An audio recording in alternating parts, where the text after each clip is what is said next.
Just unboxed the 20-piece set. Okay. Comes with the drill, like that. It's functional. It has a Phillips and a flathead bit for the drill. Screwdriver is just a flathead.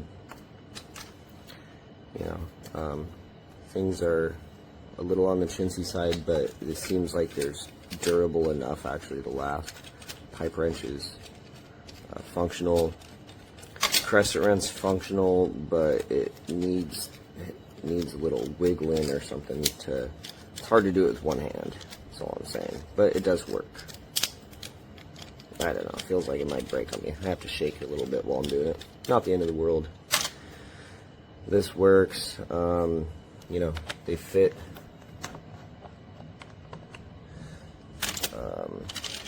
One thing I was going to mention is I have a peg board for workbench that we have, and the crescent wrench fits on there, but the pipe wrench does not. But that's all right. Pipe wrench can go somewhere else. That stuff can hang. Hammer's not bad. Sturdy enough. You can tell it's all just the right amount of cheap, just to make it this price, which is fantastic. So I'm happy.